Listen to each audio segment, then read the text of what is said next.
a more sizable game plan for Bunnyhoppor, but still a lot of an uphill battle, I think. He adds in 2 copies of Big Game Hunter, a copy of Brawl, the second copy of Brawl, and 2 Super Colliders. He loses Weapons Projects, Harrison Jones, Archivist Lucian, a bunch of nonsense he doesn't need. Thijs, on the other hand, is getting rid of 2 Frost Novas, 2 Rabble Bouncers, and an Acidic Swamp Ooze. He's adding in its place 2 Astromancers, an Archmage Antonidas, a Stargazer Luna, and a Hexlord Malacrass. Yeah, that is interesting. And I feel like as players have been talking about how Mage is unrefined, it's unpolished, we should say at this point. It's a good deck, but it still has a couple of cards that it could really bring it over to perfection. And I think that specifically the anti-warrior tech cards is where a big degree of change is going to come in the coming weeks. For example, a lot of players have expressed discontent, or discontent, with Hexlord Malacrass. Malcontent is the right word. Saying yes. Malacrass, yeah. Perfect. They've shown great Malacrass content. You Perfect. see, there was a joke there before I ruined it. No, it's still a funny joke. It's just you're it now. Ah, of course. Yeah. Bunnyhoppor going to hang on to Super Collider, of course. Draws Blastmaster Boom, and really the story for Bunnyhoppor is how you generate tempo and take advantage of it. And so looking at this opening hand, if he finds a couple of minions, Super Collider helps him keep that tempo, and then Blastmaster Boom is the finisher card if he's able to assemble some bombs into Tyson's deck. So that looks like a clean game plan to me. However, I don't think that that's a very successful game plan given how Tyson's deck is necessarily operating. If Thijs finds himself on a Conjurer's Calling turn, Bunnyhoppor is indeed in trouble. I could not agree more. Also, just if Bunnyhoppor fails to draw early minions. Yes, I mean, it's such stark contrast to the first game. And it's not even like he's taken out a lot of the early game minions. The only early game minion he's lost is Eternium Rover, which is really not that... It doesn't ply on that much pressure whatsoever. It's really more so that the deck just doesn't have a ton of minions in it. Like, Bunnyhoppor is going to have to play a pseudo-control game plan until he's able to assemble some sort of tempo game plan. So that's where Super Collider and Brawl, I think, are very important cards in that measure. And now we get a kind of interesting decision here for Thijs, where Sorcerer's Apprentice, you know, when you first start learning this deck, you generally just stick to the rule. You save it when it does something spectacular. It's a good rule of thumb for when you're learning the deck, because you want to pop off with the Mana Cyclone, obviously, and draw a whole bunch of cards. But then it gets a little bit more complicated as you start to master the deck, because just playing it as a 2-mana 3/2 in a lot of matchups is very valid. Especially when you know that your opponent's moving over to double Big Game Hunter, double Super Collider, and they remove their weapons projects. They remove the weapons project, they have Acolytes of Pain. Even if it just trades with the Clockwork Goblin, you're very happy there, I think. Yeah. And so for Bunnyhoppor, that means weirder stuff has got to happen. You don't necessarily just want to play Acolyte of Pain on this turn and have it get checked. You know, for Bunnyhoppor, he'd like that to come down on a cleaner turn and cash in the Warpath, where he doesn't have minions. Try to find some gas that gets him to a Blastmaster Boom turn. But just look at this disruption. This one seemingly insignificant Sorcerer's Apprentice is wreaking on Bunnyhoppor. The Acolyte of Pain, like you said, you don't want to play that. It just gets value traded. The problem is still there. The Shield Slam, if that's hitting you in the face every turn, your Shield Slam does nothing. That won't be able to kill a Mountain Giant. So does he Shield Slam this Sorcerer's Apprentice? I think I would tend to. Insane. It is insane. This is the lesson that Bloodfen Raptor was really trying to teach us, is that the way that you play Hearthstone is proactive disruption. Yeah. If you can keep your opponent from making their best turn, and instead they have to take an inferior turn, that's a victory for you. And while this may seem like players have just gone card for card here, this was an excellent gambit from Thijs. This has worked out drastically in his favor, because Sorcerer's Apprentice in this matchup, while it can do some powerful things, it is far from the cornerstone of the deck, whereas Shield Slam, getting that early removal on a Giant before Conjurer's Calling can come down, is so crucial. All right, we found our key turn, where Bunnyhoppor wants to start loading up bombs to activate Blastmaster Boom, but now can play the Acolyte and perhaps cash in on Warpath. And so I think if I'm in Bunnyhoppor's spot here, it's awfully tempting to play a Wrench Caliber, but I'm looking at that Acolyte of Pain, and I don't know when that's coming down if it doesn't come down right now. So are you ever going to be equipping and swinging with Super Collider on turn 5? Your opponent, Thijs, will not have the ability to go Mountain Giant plus Conjurer's Calling, even with the Elemental Evocation. So basically, you're never going to be facing down 2 8/8s on the following turn. So therefore, playing Wrench Caliber on this turn probably won't be overridden by Super Collider on the following turn. So I think I can understand the reasoning to play it here. To that same effect, I feel like since you're not playing the Super Collider next turn, it often means you're playing the Wrench Caliber next turn. Okay. So now, if Thijs has Coin Harrison Jones or has Acidic Swamp Ooze, your Acolyte once again doesn't come down. It's an interesting spot. It really is. It is. It is. This is because if you look at it from a mana efficiency standpoint, this is miles ahead of where the Acolyte of Pain sits. But I just look at Bunnyhopper's hand and I worry, can we get the job done with this? And so Bunnyhopper's really relying on Blastmaster Boom to be the major impact card that it needs to be. I think the logical next step from your point of it being hit with a Harrison Jones or an Acidic Swamp Ooze is Bunnyhoppor will say, if that does happen, I'm very happy. Because even though there are 3 weapon destruction cards in Thijs' deck, or sorry, 2 now that one of the oozes has been swapped out, he probably doesn't have both of them in hand. And if he's destroying my Wrench Caliber instead of my Super Collider, Bunnyhoppor will have excellently baited that out from Thijs. Obviously, we can see he happens to have both in this particular instance. Runs out on me.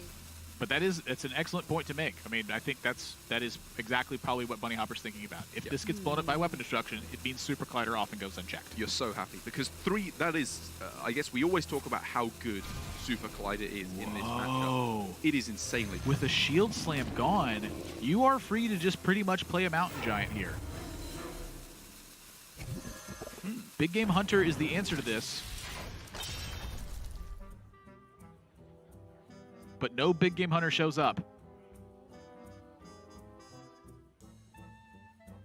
Interesting.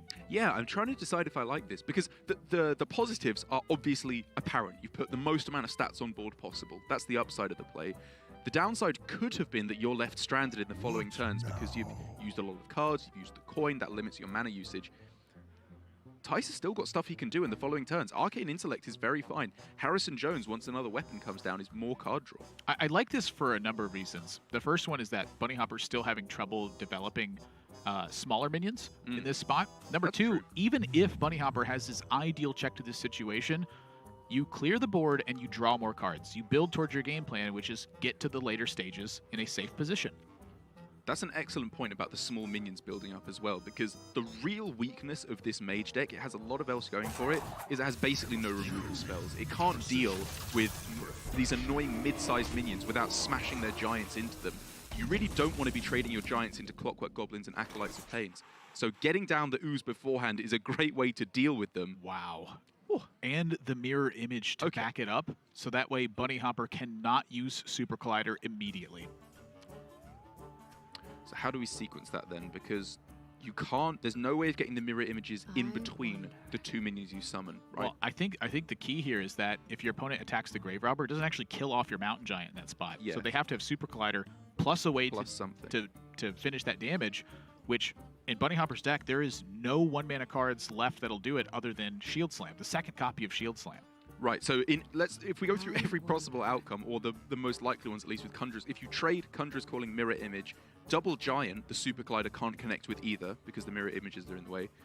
Double Grave Horror, one of them would survive. Yeah, the double Grave Horror, I think, is the Pretty much worst always works outcome for you. Yeah. Which is why I think Thijs is choosing to go with this as well, is the mirror image still protects from Dinomatic almost every single time. Bunnyhoppor still cannot use Warpath to clear this off. He'll likely look at this and think to himself, maybe I have to set up Super Collider to get that done, and that sets Thijs up for Harrison Jones. There is a lot going on in this game. Going on. And if we think about Fino, who is now 2-0 in the Grandmasters League as well, doing very, very well, he would have played this very differently already. I guarantee you he would have just slammed the Conjurers calling there. That's what he's done every single time, is just played his cards, forced them to have it. It's very rare, I think, you get into a situation this particular. But that is what Fino said in the interview, is that the way he was defeating Warrior was just simply continuing to pressure them, forcing them to have it every single time. I think even in situations where Bunnyhoppor, quote-unquote, has it and is able to punish Thijs, he's still behind. And I think that's why Fino's play is working for him, is it's just a giant force play turn after turn. I think Thijs has just gone for a very strange setup here that has few ways, I think, of effectively backfiring against him. And of course, I suppose the other thing to consider is that if he had gone for Conjurer's Call there with the mirror image, we're looking at Super Collider. Thijs is thinking Brawl. If you're putting 2 0/2 minions on the board, that means you have 50-50 to kill off both your big minions when your opponent plays the ball. Right, and he wants to bridge that gap into Astromancer. He doesn't want to go have that happen on turn 6 where he has nothing to do. He wants it to have it happen going into his turn 7 for the Astromancer there. Yeah. This is excellently played. This is yeah. beautiful. And the other thing is, it's not just like they are finding the correct play. It's that there are so many different ways of playing this. It's not just finding the one technically correct play, like getting the most damage to face, putting the most stats on board.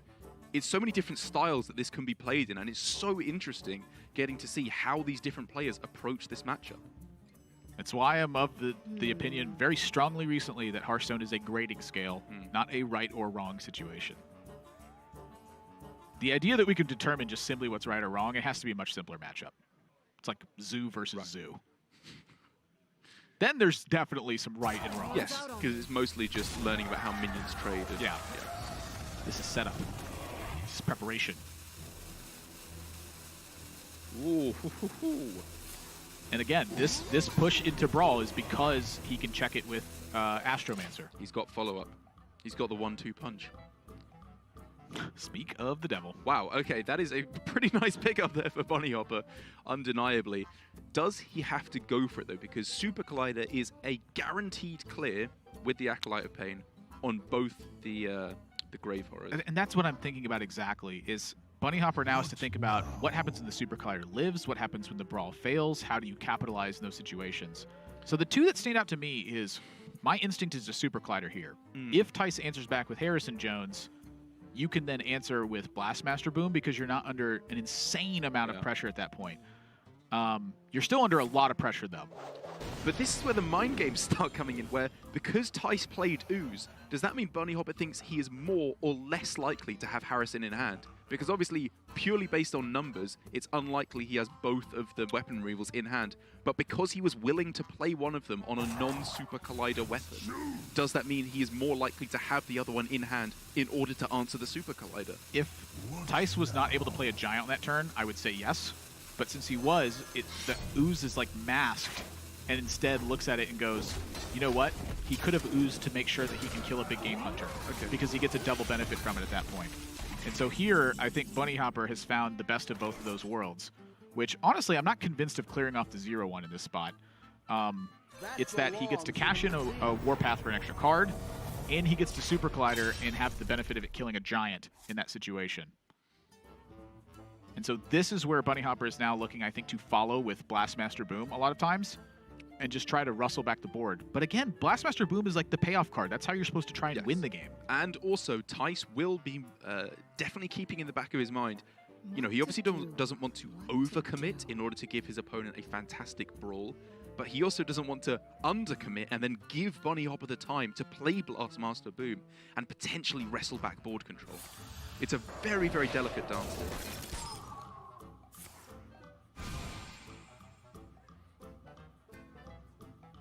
Cashing in the Mana Cyclone to load up for the Astromancer. Seems smart. Wow. Oh. Yeah. You know, it's pretty good. Like, from what? From like F to A+. Counterspell is like, what, a B, I would say? It's like a good one. It's pretty good. It's good. Conjurer's Call is A+. That's like the best card you can get. The reason you play this deck. Yeah. Getting another one there off of the Mana Cyclone is insane. And Counterspell, obviously, one spell in hand, only Brawl. Yeah, I mean, Bunnyhoppor, I think, is in real trouble now because we've been seeing this pattern develop again and again, which is the Warrior decks not having a turn 9 bridge to land Omega Devastator. They're just struggling to get there every time. I think for Bunnyhoppor, you're just going to have to suck it up and tank some damage this turn. I think this is Militia Commander, Wrench Caliber. The problem with that is that Thijs just got so many cards from Mana Cyclone. Like, you're threatened by like Fireball and Frostbolt at that point. But how do you bridge the gap on turn 9? Like, you're not going to get there without doing something drastic. Maybe it is just win a Brawl time. But I think it's this. He agrees with you. This is where it gets real scary, though, because I see where you're coming from with this play, you and Bunnyhoppor, and your approach of wanting to delay that bridge to turn 10 to get the Omega Devastator online. Thijs knows something is not... He knows it's going well for him, so he needs to solidify this game plan now just put enough pressure every turn. A little bit more, a little bit more. Is it worth the brawl? He can refill, always making sure that no matter what Bunnyhoppor does, Thijs has the juice. So, double Ray of Frost leaves you with 6 mana. I think that's a non-counter spell version. Well, I was trying... a non-twin spell version. Oh, non-twin spell version. It's okay. the second half. I was looking to see if he had lethal this turn, and he only has lethal this turn in some fortunate outcome scenarios. Oh my. However, this is almost exactly what Bunnyhoppor wanted to happen, which was Thijs not deliver extra damage, play some stuff, bridge the gap to Brawl. So now, 4 of the outcomes of Brawl keep Bunnyhoppor supremely safe and alive. And he has to win it right now to have any chance in this game whatsoever. That's a victory. That's so huge. So now, Bunnyhopper's not even out of the water yet. He can turn the corner, though. Yes. He's in this game. I'm thinking Shield Block's a fantastic draw. Ziliax has already been used. Dr. Boom, Mad Genie, But it's that he has to play the Omega Devastator almost certainly next turn. Yes. Almost certainly. Does he swing first is obviously the question. I don't know when else you're going to be able to swing. Right, so the thinking is, if I want to do Blastmaster Boom next turn, I want to swing on the same turn so that my opponent can't draw the bomb. But I think the next step of thinking is, I'm never playing Blastmaster Boom next turn, right? Like, my opponent always puts on enough pressure to kill me. I feel like it's that you're never using Super Collider. So why not save it? It's just a 0-2 right now. You know, let's just say Thijs redevelops and you have to go for another crazy Brawl situation. I mean, if you swing into it, Thijs can't play Sea Giant. Oh no, he's only playing 1. He's already played the 1 Sea Giant in his deck. Yeah, okay. It's so close though.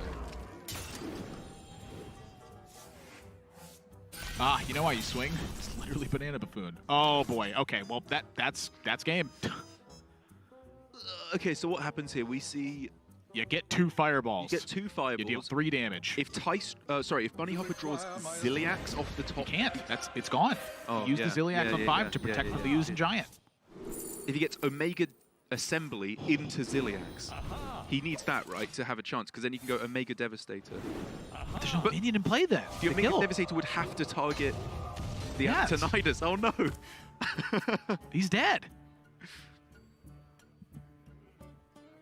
He's absolutely just dead. Oh, Thijs, 2 games to 0 and wonderful control over this game.